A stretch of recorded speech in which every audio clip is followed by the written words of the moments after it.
ठीक है, यहाँ पर इसी वीडियो के टाइटल, आपने इसी वीडियो के टाइटल पर क्लिक करना है।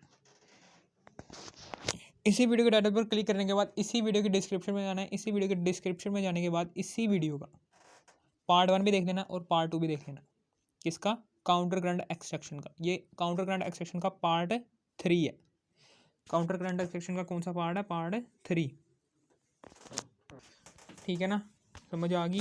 यहाँ पर हमने 4 खाने बनाए थे, 8 रैक बनाए, 8 रैक हैं ये 8 रैक हैं, यानी कि 8 क्रैक्स ट्यूब्स बना दिए हमने।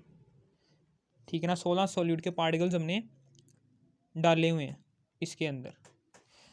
ठीक है ना, 16 सॉल्यूट के पार्टिकल्स डाले हुए हैं। अब ये क्रैक्स ट्यूब है। क्रैक्स ट्यूब को जब हम ऐसे करेंगे तो ये जो उनसे 16 सॉल्यूट के पार्टिकल्स होंगे, इसमें से जो उनसे 8 क्या होंगे? पोलर पार्टिकल्स होंगे। 8 जो उनसे होंगे वो हैवियर सॉल्वेंट में होंगे और 8 जो उनसे होंगे वो लाइटर सॉल्वेंट में होंगे। ठीक है ना, समझ आ गई। जैसे ही हम इसको ऐसे रोटेट करवाएंगे ना, तो फिर ये 16 सॉल्यूट के पार्टिकल्स जो उनसे होंगे उसमें से 8 जो उनसे होंगे वो स्टेशनरी सॉल्वेंट के अंदर रह जाएंगे। वही लिखा है कि 8 स्टेशनरी सॉल्वेंट के अंदर रह जाएंगे, और जो उनसे 8 होंगे वो मोबाइल सॉल्वेंट के थ्रू आगे वाली, ये जो सा सिरा है, ये वाला सिरा आगे वाली न्यू क्रैक्स ट्यूब के साथ अटैच्ड होगा। ये न्यू क्रैक्स ट्यूब है, उसके साथ अटैच्ड होगा। समझ आ गई? इसके साथ अटैच्ड होगा। ये वाला सिरा जो सा होगा ये आगे वाली क्रैक्स ट्यूब के साथ अटैच्ड होगा। ठीक है ना, और 8 सॉल्यूट के पार्टिकल जो उनसे होंगे वो आगे वाली क्रैक्स ट्यूब के में आ जाएंगे।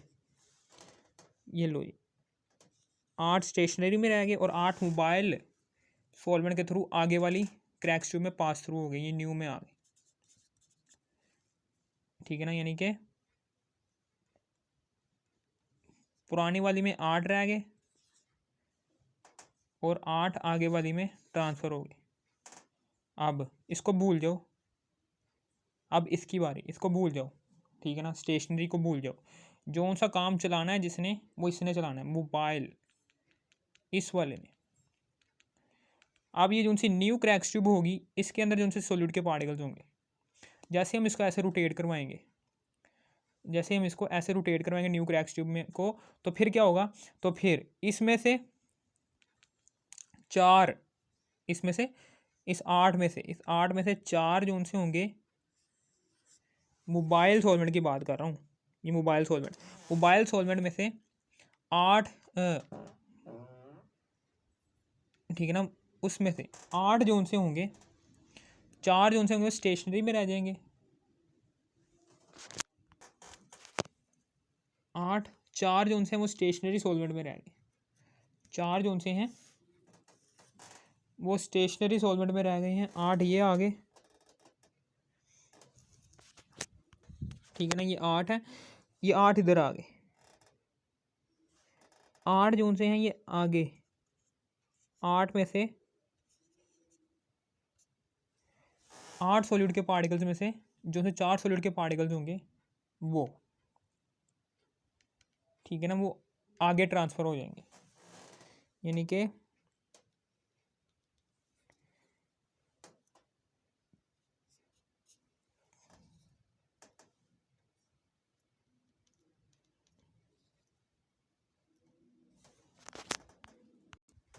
ठीक है ना, इसमें से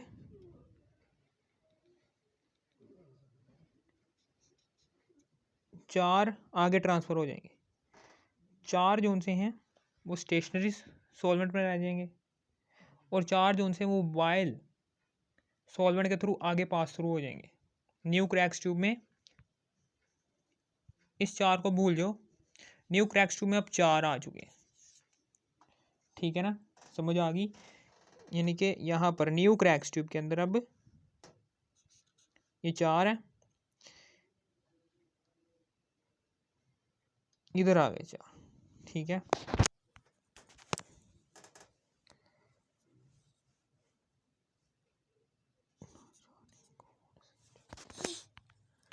अब फिर उसके बाद हमने ये 4 है, ये जो सा 4 नए वाले में आए हैं सॉलिड के पार्टिकल्स जो से हैं वो नई क्रैक्स ट्यूब के अंदर आए हैं, उसमें से नई वाली क्रैक्स ट्यूब के अंदर जो से 4 सॉलिड के पार्टिकल्स आए हैं, उसमें से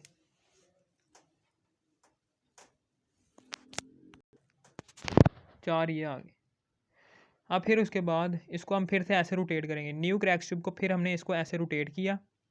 ऐसे रोटेट करने के बाद इसमें से स्टेशनरी, ठीक है ना, स्टेशनरी सॉल्वेंट के अंदर 2 सॉल्यूट के पार्टिकल्स आ गए। स्टेशनरी सॉल्वेंट के अंदर, ठीक है, स्टेशनरी सॉल्वेंट के अंदर 2 सॉल्यूट के पार्टिकल्स आ गए और 2 आ गए मोबाइल सॉल्वेंट के अंदर। मोबाइल सॉल्वेंट के अंदर ऐसे अगली वाली क्रैक्स ट्यूब के अंदर 2 चले गए, ठीक है ना, इसको आप भूल जाओ। स्टेशनरी, ठीक है ना, पुरानी वाली क्रैक्स ट्यूब में जो से सॉल्यूट के पार्टिकल्स जमा हो रहे हैं ना, ठीक है ना, उस जमा को कौन कर रहा है? जाहिर सी बात है पोलर सॉल्वेंट, और पोलर सॉल्वेंट ही उन सॉल्यूट के पार्टिकल्स को जमा कर रहा है। पुरानी वाली क्रैक्स ट्यूब में जो से सॉल्यूट के पार्टिकल्स जमा होते जा रहे हैं। इसका मतलब क्या है कि सॉल्यूट के पार्टिकल्स स्टेशनरी सॉल्वेंट के थ्रू क्या अलग होते जा रहे हैं। और मोबाइल, ठीक है ना, मोबाइल सॉल्वेंट जो सा है वो सॉल्यूट के पार्टिकल्स को आगे ट्रांसफ़र करते जा रहा है। फिर उसके बाद ये जो से 2 सॉल्वेंट है, ये 2 सॉल्वेंट के पार्टिकल्स हैं।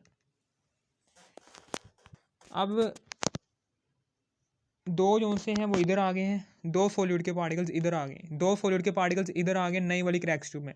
अब नई वाली क्रैक्स ट्यूब को फिर से हम इसको ऐसे घुमाएंगे, फिर से हम इसको ऐसे घुमाने के बाद, नई वाली क्रैक्स ट्यूब को ऐसे घुमाने के बाद, ठीक है ना, इसमें से एक सॉल्यूट का पार्टिकल जो सा होगा वो इधर ही रह जाएगा स्टेशनरी में, और एक जो सा है वो पास थ्रू होकर मोबाइल सॉल्वेंट के थ्रू आगे पास थ्रू हो जाएगा, यानी कि यहाँ पर नई वाली में एक आ जाएगा।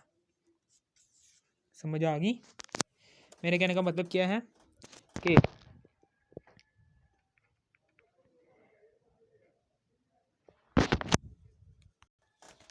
ठीक है ना, एक इधर आ गया और एक इधर आ गया, ठीक है, समझ आ गई। और फिर उसके बाद आगे वाले क्रैक्स ट्यूब में ट्रांसफ़र हो गया, ठीक है ना। अब इस स्टेशनरी वाले को भूल जाओ, अब हमने जो सा नई वाली क्रैक्स ट्यूब में एक ट्रांसफ़र हुआ है सॉल्यूट का पार्टिकल, उसकी बात करने जा रहे हैं एक। फिर उसके बाद फिर हम नई वाली क्रैक्स ट्यूब को हम इसको ऐसे रोटेट करेंगे। ऐसे रोटेट करने के बाद, ठीक है ना, इसमें से हाफ सॉल्यूट का पार्टिकल स्टेशनरी सॉल्वेंट के अंदर आ जाएगा, यानी कि 0.5 पार्टिकल इधर आ जाएगा और 0.5 पार्टिकल सॉल्यूट का वो मोबाइल सॉल्वेंट के थ्रू आगे वाली क्रैक्स ट्यूब के अंदर आ जाएगा, यहाँ पर आ जाएगा, ठीक है। यानी कि जो सा मोबाइल सॉल्वेंट में जो सा एक सॉल्यूट का पार्टिकल था वो 0.5 मोबाइल सॉल्वेंट के थ्रू आगे ट्रांसफ़र हो गया, और 0.5 जो सा है वो स्टेशनरी सॉल्वेंट में ही रहा, ठीक है ना, समझ आ गई। इसको आप भूल जाओ। अब हम इस पर आ जाते हैं। 0.5 सॉल्यूट का पार्टिकल, जैसे हम इसको ऐसे रोटेट करवाएंगे, तो 0.5 सॉल्यूट का पार्टिकल जो सा होगा, 0.5 सॉल्यूट का पार्टिकल जो सा होगा, ऐसे जैसे हम इसको ऐसे रोटेट करवाएंगे, ठीक है ना। 0.5 सॉल्यूट का पार्टिकल है ना इसमें, नई क्रैक्स ट्यूब में आ गया, तो नई क्रैक्स ट्यूब को जैसे ही हम इसको ऐसे रोटेट करवाएंगे तो स्टेशनरी सॉल्वेंट के अंदर 0.5 का भी हाफ सॉल्यूट का पार्टिकल आ जाएगा, और 0.25 जो सा होगा वो मोबाइल सॉल्वेंट के थ्रू चलते अगली वाली क्रैक्स ट्यूब के अंदर ट्रांसफ़र हो जाएगा। ये अगली वाली न्यू क्रैक्स ट्यूब के अंदर 0.25 आ गया, समझ आ गई। यानी कि मोबाइल सॉल्वेंट में 0.5 जो सा था वो 0.25 ये आ गया है और 0.25 आगे चला गया।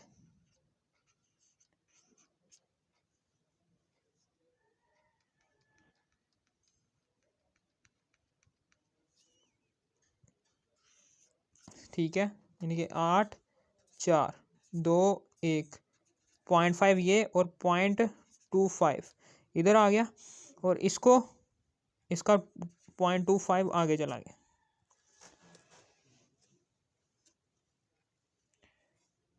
ठीक है ना, 0.25 आ गया इधर।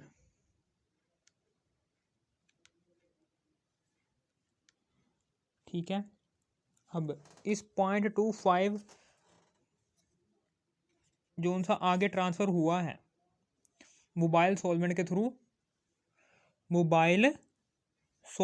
थ्रू, जैसे हमने इसको ऐसे किया है, तो मोबाइल सॉल्वेंट के थ्रू जो सा 0.25 नई वाली क्रैक्स ट्यूब के अंदर आया है,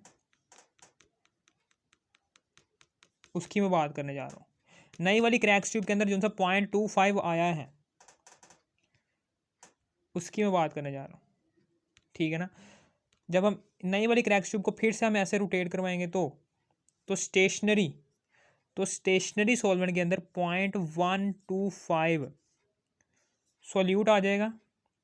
0.125 सॉल्यूट की मिकदार आ जाएगी, यानी कि इसी का हाफ आ जाएगी, और हाफ पार्ट जो सा है 0.125 जो सा है वो आगे ट्रांसफ़र हो जाएगा, यानी कि नई वाली क्रैक्स ट्यूब में 0.125 आ जाएगा। 0.125 कहाँ पर आ गया है, यहाँ पर आ गया स्टेशनरी सॉल्वेंट में 0.125 आ गया है, और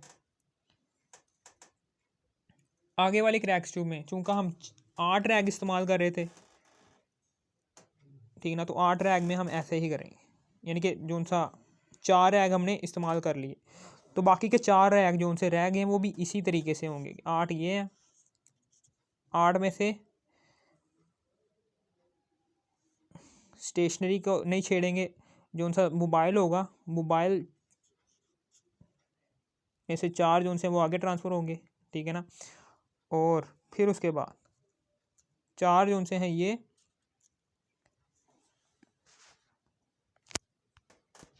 ठीक है, और 4 ये हैं, इसमें से 2 ये आगे और 2 ऊपर चले गए। ठीक है, समझ आ गई। और फिर उसके बाद 0.5 ये और 0.25, यानी कि ये वाला सारा का सारा हिस्सा जो सा हमने किया वो वैसे ही यहाँ पर हम डाल देंगे।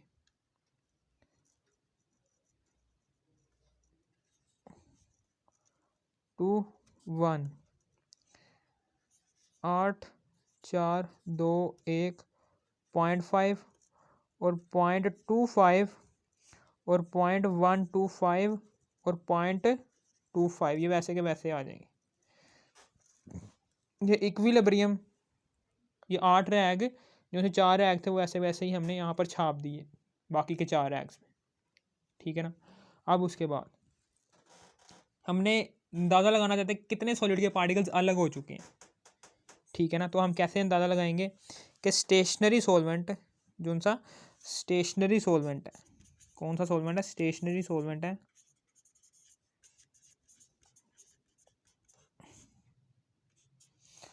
वहाँ पर 8 9 10 इसको और इसको दोनों को मिलाकर मैं एक कर लेता हूँ, 11 पार्टिकल्स स्टेशनरी सॉल्वेंट में, ठीक है ना, जमा हो गए हैं, यानी कि 11 पार्टिकल्स स्टेशनरी सॉल्वेंट के अंदर हमने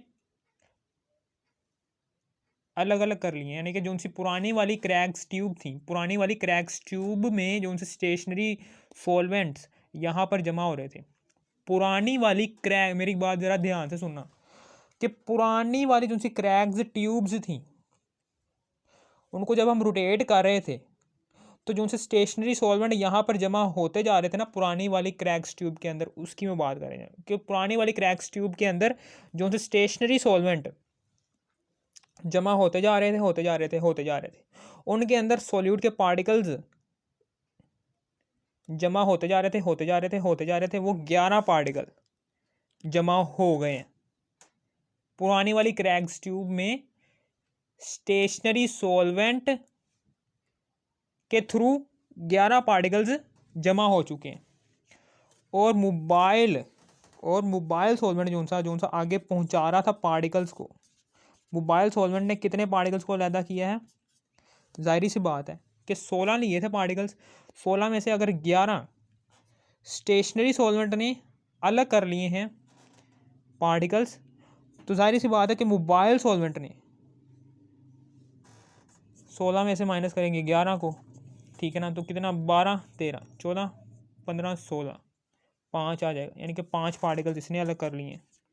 यहाँ से भी अंदाज़ा लगा लो, ठीक है, 4 और 5 पार्टिकल्स इसने और 5 पार्टिकल्स और 11 पार्टिकल्स उसने, ठीक है। अगर कुछ थोड़ी बहुत समझ आ गई हो इसकी किसकी काउंटर करंट एक्सट्रैक्शन की, थोड़ी बहुत, मैंने तो अपनी तरफ से पूरी कोशिश की कि भैया आपको पूरी समझ आ जाए। ये लॉन्ग क्वेश्चन था, बहुत ही इम्पोर्टेंट। अगर आपको थोड़ी बहुत भी समझ आ गई हो, लग गई हो, तो इस वीडियो को कर दो लाइक और सब्सक्राइब और शेयर भी कर देना अगर आपको थोड़ी बहुत समझ आ गई। और अगर आपने इसी वीडियो के टाइटल पर क्लिक करना है तो क्लिक करने के बाद काउंटर करंट एक्सट्रैक्शन के बाकी के 3 पार्ट्स देख लेना, पार्ट 1, पार्ट 2 और पार्ट 3, ठीक है। और एक और बात कि स्टेशनरी सॉल्वेंट, यानी कि ये जो सा स्टेशनरी सॉल्वेंट है, जो सा आपने स्टेशनरी सॉल्वेंट लिया हुआ है, ये हैवियर सॉल्वेंट होता है। और हैवियर सॉल्वेंट भी कह सकते हैं आप इसे, स्टेशनरी सॉल्वेंट भी कह सकते हैं। स्टेशनरी सॉल्वेंट या फिर हैवियर सॉल्वेंट, ये कौन सा सॉल्वेंट होता है? ये पोलर होता है, पोलर कह लो या फिर इनऑर्गेनिक कह लो, या फिर आप इसे पोलर सॉल्वेंट कह लो या फिर इनऑर्गेनिक कह लो या फिर इसे एक्वा सॉल्वेंट कह लो, ठीक है ना, 3 नाम है, एक्वा सॉल्वेंट कह लो। और इसमें से जोन सी पोलर सब्सटेंसेस निकली हैं, इसमें से सॉल्यूट में से जोन सी पोलर सब्सटेंसेस निकली हैं, पोलर सब्सटेंसेस कौन सी वाली? ये वाली दायरे वाली पोलर सब्सटेंसेस कितनी गई हैं? 11, यानी कि 11 सर्कुलर पार्टिकल्स, ये पोलर सब्सटेंसेस जोन सी थी वो 11 सर्कुलर पार्टिकल्स जोन से हैं वो स्टेशनरी सॉल्वेंट के अंदर आ चुके हैं। और मोबाइल सॉल्वेंट के अंदर ये मुसलस वाले नॉन पोलर सब्सटेंसेस वो अलग हो चुके हैं मोबाइल सॉल्वेंट के थ्रू, ठीक है। समझ आ गई आपको? मोबाइल सॉल्वेंट कौन सा होता है? चूँकि ये हैवियर नहीं होता, हल्का होता है, इसलिए हम इसे कहते हैं लाइटर सॉल्वेंट। और इसके भी 3 नाम हैं, इसको हम कहते हैं नॉन पोलर सॉल्वेंट, या फिर आप इसे कह लो ऑर्गेनिक सॉल्वेंट, या फिर आप इसे कह लो नॉन पोलर ऑर्गेनिक, या फिर आप इसे कह लो नॉन पोलर ऑर्गेनिक, या फिर आप इसे कह लो नॉन एक्वस,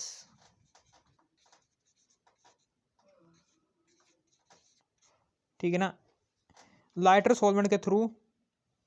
और जाहिर सी बात है कि एक जैसी चीज़ें, सेम पोलैरिटी की हामिल चीज़ें ही एक दूसरे को खींचेंगी ना, यानी कि नॉन पोलर सब्सटेंसेस सॉल्यूट की वो अपने भाई के पास ही जाएंगी, ठीक है ना, नॉन पोलर सॉल्वेंट के पास ही जाएंगी। और जो उनसी पोलर सब्सटेंसेस हैं सॉल्यूट की वो अपने भाई के पास जाएंगी, पोलर सॉल्वेंट के पास, ठीक है। 11 पार्टिकल्स इसने ले लिए हैं, स्टेशनरी सॉल्वेंट ने अलग कर लिए हैं सॉल्यूट के, और मोबाइल सॉल्वेंट ने बाकी के 5 पार्टिकल अलग कर लिए। इस तरीके से हमने ये सॉल्यूट जो सा हमने 16 पार्टिकल्स लिए थे, कम मिकदार में सॉल्यूट लिया था ना हमने, ठीक है ना, कम मिकदार में सॉल्यूट लिया था, जिसकी वजह से एक्सट्रैक्शन भी बहुत ही कम हुई है।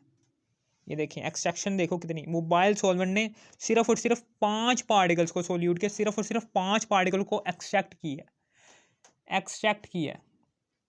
यानी कि मेरे कहने का मतलब क्या है कि ऑर्गेनिक सॉल्वेंट जो सा होता है, ये जो सा ऑर्गेनिक सॉल्वेंट जो सा ऊपर है, ये जो सा ऊपर सॉल्वेंट है ऑर्गेनिक, इसने सिर्फ और सिर्फ 5 सॉल्वेंट को ही एक्सट्रैक्ट किया है, ठीक है ना, समझ आ गई। 5 सॉल्वेंट को ही, 5 सॉल्यूट के पार्टिकल्स को ही एक्सट्रैक्ट किया, यानी कि ऑर्गेनिक सॉल्वेंट ने सॉल्यूट के कितने पार्टिकल्स को एक्सट्रैक्ट किया, 5।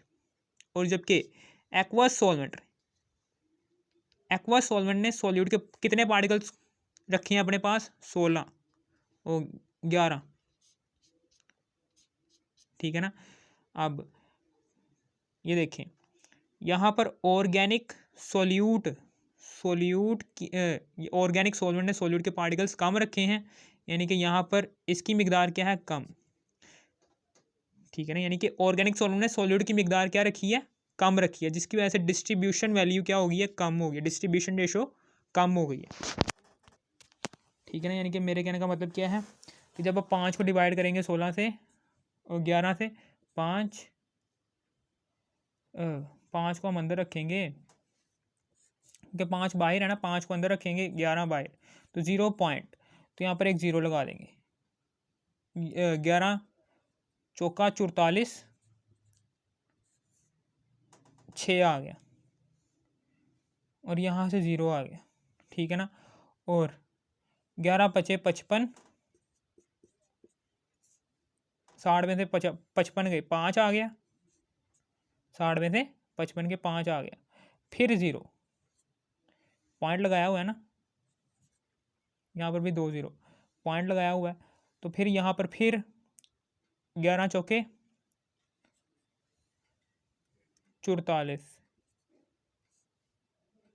फिर 6, यानी कि यहाँ पर 0.4545, इस तरीके से हमारी डिस्ट्रीब्यूशन वैल्यू क्या आ जाएगी, 0.454545 and so on.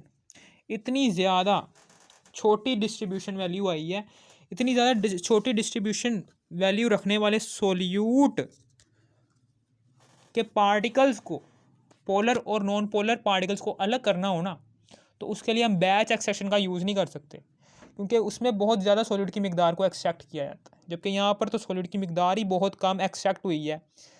Organic solvent ने सिर्फ और सिर्फ 5 पार्टिकल्स एक्सट्रैक्ट किया है, ठीक है ना, समझ आ गई। इसके लिए सूटेबल बैच एक्सट्रैक्शन नहीं है, काउंटर करंट एक्सट्रैक्शन नहीं है। ये देखिए डिस्ट्रीब्यूशन वैल्यू, अगर डिस्ट्रीब्यूशन रेशो छोटी है, स्मॉल है, डिस्ट्रीब्यूशन रेशो अगर छोटी है, स्मॉल है, तो उसके लिए जो सा मेथड इस्तेमाल होगा वो काउंटर करंट एक्सट्रैक्शन होगा, ठीक है ना। ये मैंने आपको प्रूफ भी करके दिखा दिया, समझ आ गई। अगर आपको इस वीडियो की ज़रा सी भी समझ आ गई हो तो इस वीडियो को कर दो लाइक और सब्सक्राइब। अगर आपने इसी वीडियो का बैच काउंटर करंट एक्सट्रैक्शन के 3 पार्ट्स देखने हैं, वो भी 3 पार्ट्स देखने हैं, इसी वीडियो के टाइटल पर क्लिक करना है। इसी वीडियो के टाइटल पर क्लिक करने के बाद इस वीडियो के डिस्क्रिप्शन में जाना है, इसका पार्ट 1, पार्ट 2 और पार्ट 3, ये तीसरा पार्ट है, ये तीनों देखना ताकि आपको पूरी समझ आए क्रैग्स एक्सट्रैक्शन की और क्रैग्स मेथड की, ठीक है, काउंटर करंट एक्सट्रैक्शन।